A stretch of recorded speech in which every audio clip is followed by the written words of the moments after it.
As always, call someone, text someone, even take a message and put it around a pigeon and fly it to someone and tell someone that you appreciate them. Welcome to the M1 File. My name is Dr. Avery L. Taylor. Hope you had a beautiful weekend. Hope you did something that was energizing, making happiness in your life, and all that good stuff right there. As always, I've always said, you only have one life. That's all you get. Unless you believe in reincarnation. Well, I don't. So you get that one life, and you try to work with whatever you have. But I believe that everyone has a talent or a gift, have something to build off of, or a purpose in life. And the most important thing that I think, and this is Taylor, is that you sit down and say, what is my purpose in life? What talents do I have? What gift do I have? Because we all have something, and build on that to move toward your destiny of life. I want to go a couple things with you. If I had to have a title to my commentary today, I would say, keep your mind. And you can put the other part on it, okay? Keep your mind. Don't let someone take your mind from you. In other words, you keep it, you own it. And when you make a decision, good or bad, own it. But remember, you don't have to always make what we call quick decisions. You can say, let me think about it a little bit. And then jump in there. If you make a mistake, say, what did I learn from this mistake? Write it down, put it in your memory, and move forward. Because your life is really your life, unless you give it to someone else to own it. And then you got to kind of go along with what they say. But when you own your own life, and you're able to make your own decisions, and especially when you have an open mind, you can create a whole lot of things in life. Usually when I lecture to students, either to groups, special students, I try to tell students there should be about 3 or 4 things that they should have in their life. And I know should have is a bad word because I'm only seeing it from my perspective. But one of the things I think that everyone should have is a voter ID. In other words, you've been registered to vote. Most states, you can be 17 going to 18 if it's in that calendar year. And then other than that, you have to be 18 years old. So you can be in high school. If you finish at 18, your birthday, you can register to vote. I mean, you can apply for a voter registration card. That's a civil duty. I think everyone should register to vote, then also implement the power to vote. The next thing is I think that everyone should have either a savings account or an investment account, whatever the word for you. In other words, if you have $1, learn not to spend your whole dollar. I don't care if you say, for every dollar I got, I'm going to save 15 cents. Or I'm going to save a nickel. If time gets rough, save a penny. So other words, if you say, I'm going to move aside not drinking a Coca-Cola or a soft drink beverage. And I'm saying the average soft drink beverage costs almost $1. Now, different places in this world, it may be $1.25 or more. But let's just say $1. And say, for example, you drink a soft drink once a week, and there's 4 weeks in a month. So at the end of the month, you got $4. So say you take your $4 and you put it in your savings account. It's not much, but it's $4. And you did it for the whole year. Well, that's 4 times 12, that's 12 months. And then you say, you know what, I can do better. Then you say, what I'm gonna do, I'm gonna save $10. And you make it become a habit. Start saving. I'm not big on how much you save, but I am saying start. Start your saving account. And then once you really feel good about it, you say, what I'm gonna do now, I'm gonna start buying a mutual fund. I'm gonna start buying some stocks or whatever it may be. And there's some stocks cost $5. They may go up and down. There's some stock cost $1,000, like Alphabet and so forth and so on. But there's some stocks cost $25. Now, you may have to take a little time to search the market, but they're out there. Or just buy things you see every day. So a savings account / investment account, every person really needs one of those. And I'm not hung up on how much you save, but at least make it a habit to start saving. The next thing, I believe that everyone need or should have a passport. You just never know. You may be working for a job, Smith and Nephew or FedEx, UPS, or hospital or a global company, and have the opportunity to go outside of America to work or to visit. Take that opportunity. Now, you say, I want to go, but now I got to get a passport. That's going to take some time, and now you can miss out on an opportunity. So I believe that everyone should have a passport and an ID and a savings / investment. Also, everyone should have a skill, talent, or something that when things get rough, you can still make it. Good times or bad time, you can still make it. So find out your skill, or find out your talent, or whatever word you want to put in there, and nurture it. Now, I believe in education. I believe that everyone should go and further their education, whether it's through a certificate program, an internship program, or whatever it is, or an AA degree, or a BS degree, or math, or whatever it is. Even if it's online, do something to always enhance what you're doing. And I believe if you're able to do that, you can move through life and be successful, however you define the word success. Because I may define the word success different from you, and then your definition may be different from me. But yet and still, it can move toward your destiny in life. One of the things I want us to be very careful with, especially in this realm now, that's called the voting season. People want your vote. You heard me earlier tell you that I think that you should have a voter's ID card, a registration. They want your vote. Your vote counts and your vote is important. They want that. And sometimes they will tell you feel-good stuff. They're going to tell you stuff that you want to hear. Like, for example, I may get in trouble with a lot of people. The Democratic Party is saying, select someone that can beat Trump. Okay. That may sound good, seriously. I mean, a point of view. But my question is, well, once you beat Trump, what you gonna give me? I mean, you gonna knock Trump out, but what do I get in return? Just Trump being knocked out? So if my neighborhood trash all over my neighborhood from a storm, and my city taxes, the person does not come through and pick up the trash, or I got potholes all over my neighborhood,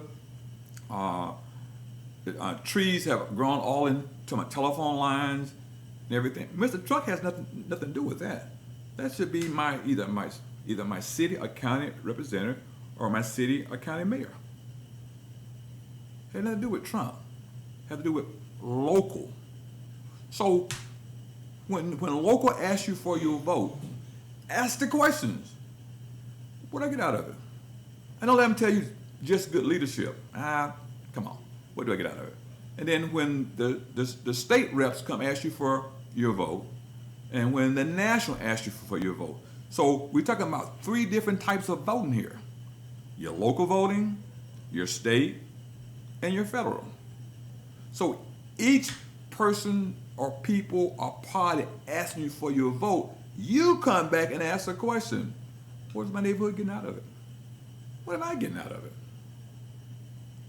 Your vote is just that powerful. So don't just give it away.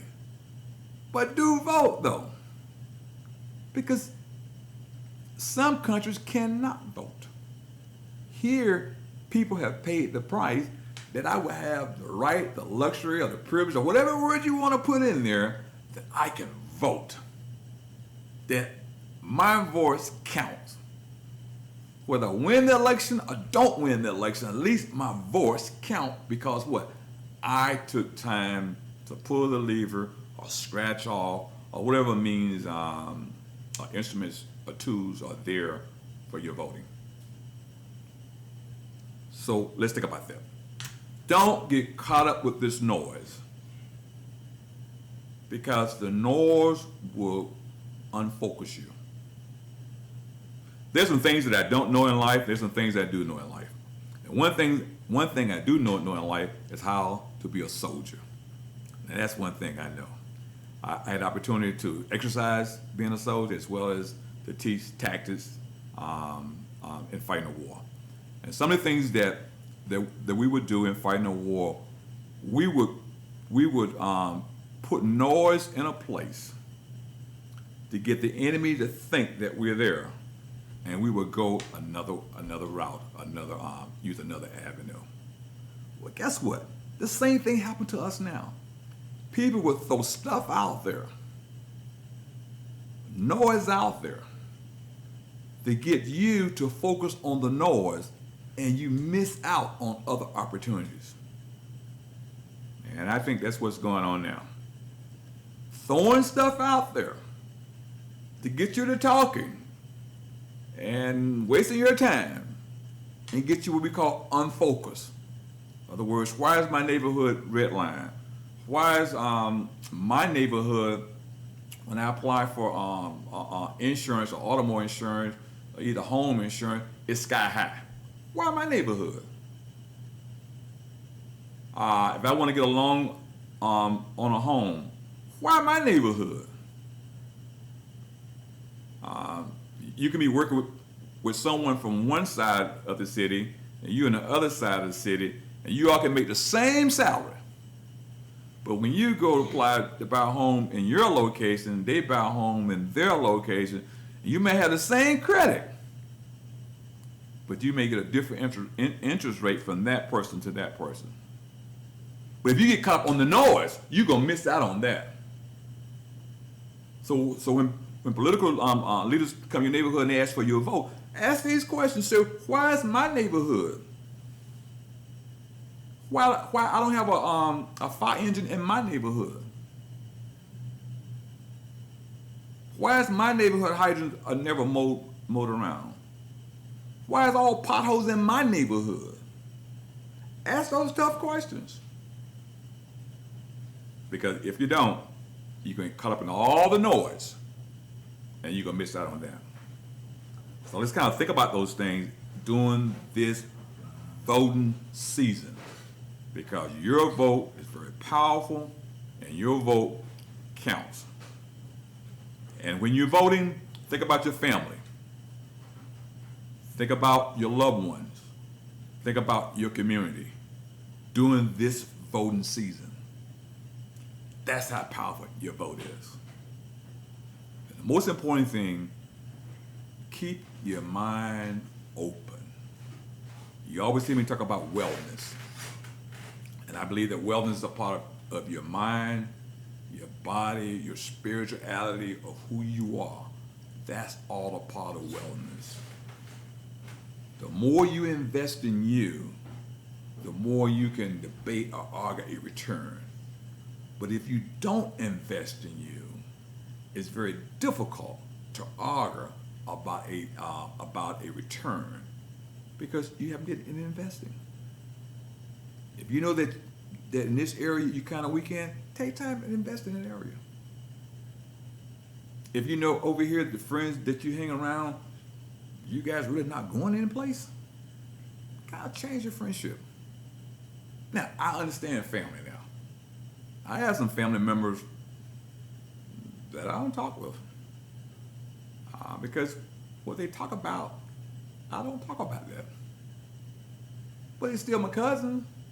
I had nothing to do with that. I got to point to granddaddy and grandmama, and as we say, mama and them.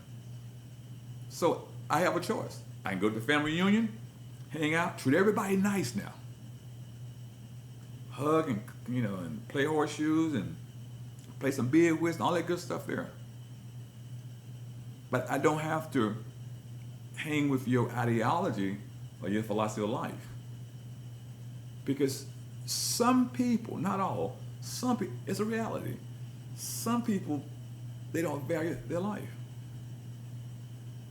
A couple of days ago, and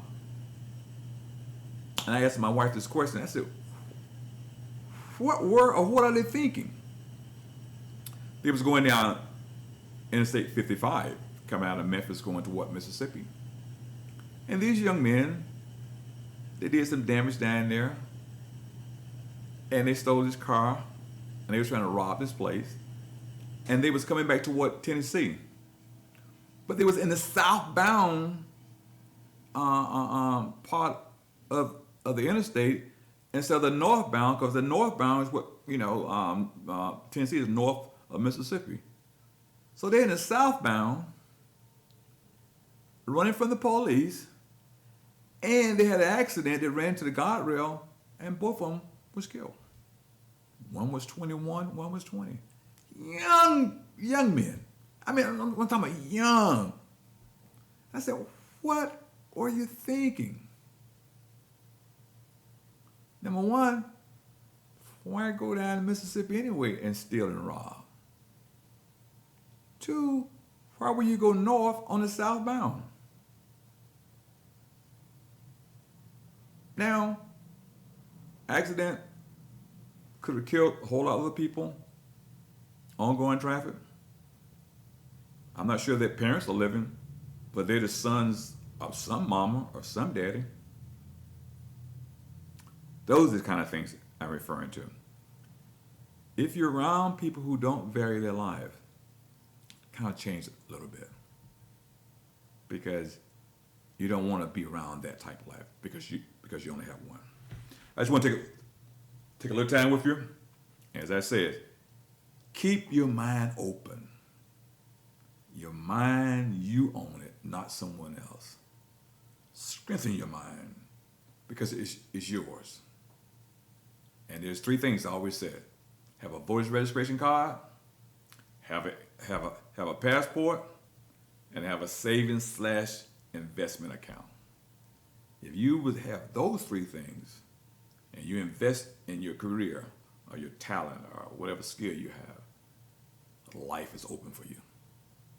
As always, I want to thank you for your time, and I wish you a very successful day. My name is Dr. Averell Taylor. Hi, I'm Deidre Malone, the host of Dialogue with Deidre. You can find us on the M1 TV network on YouTube.